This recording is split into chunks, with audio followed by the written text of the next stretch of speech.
For 2 decades, my father dubbed me a flaw and favored my brother. Can you imagine your own father handing you a DNA test kit on Thanksgiving, right in front of 27 relatives, and daring you to prove you're even my daughter? My blood ran cold, the room went dead silent, and my mother's wine glass shattered on the floor. What none of them knew, especially my father, was that this ultimate insult was about to expose a 35-year secret and completely unravel his entire empire. This is the story of how my father's cruelest joke became his most spectacular downfall. Growing up in the Mitchell household meant understanding your place from day one.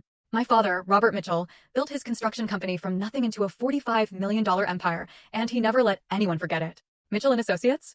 That was his true firstborn, his real legacy. I was just the daughter who arrived 3 years before his real child, my brother Marcus. The favoritism wasn't subtle, it was a slap in the face. For my 16th birthday, I got a used SAT prep book with a note.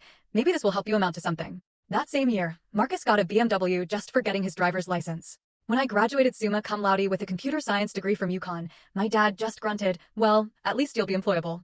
But when Marcus scraped by with mediocre grades from a state school, Dad threw a party for 200 people, announcing him as the future of Mitchell and Associates. By 2024, I'd spent 15 years as a software engineer at a Fortune 500 company, building systems that saved millions. Marcus? He'd been VP of operations at Mitchell and Associates for 5 years, but he couldn't complete a single project without someone else stepping in to fix his messes.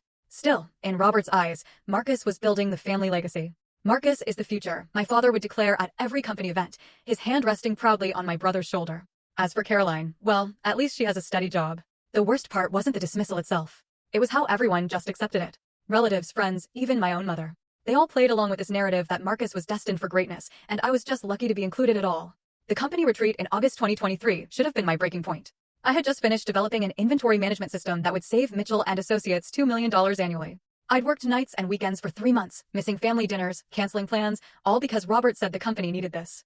At the gala dinner, Robert stood before 150 employees and partners. First, he began, I want to recognize the exceptional work done on our new inventory system.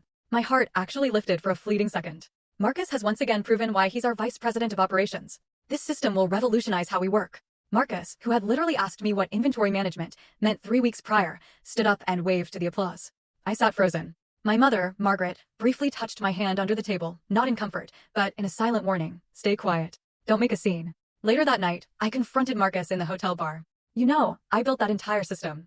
He just shrugged, taking a sip of his top-shelf whiskey, charged, of course, to the company. Dad says leadership is about delegation. I delegated to you. That's what good executives do. He grinned, that Mitchell smirk so identical to our father's. You took credit for my work. No, he corrected, I took credit for managing you well. Besides, full story on the channel. Link below. Click now and watch what happened next.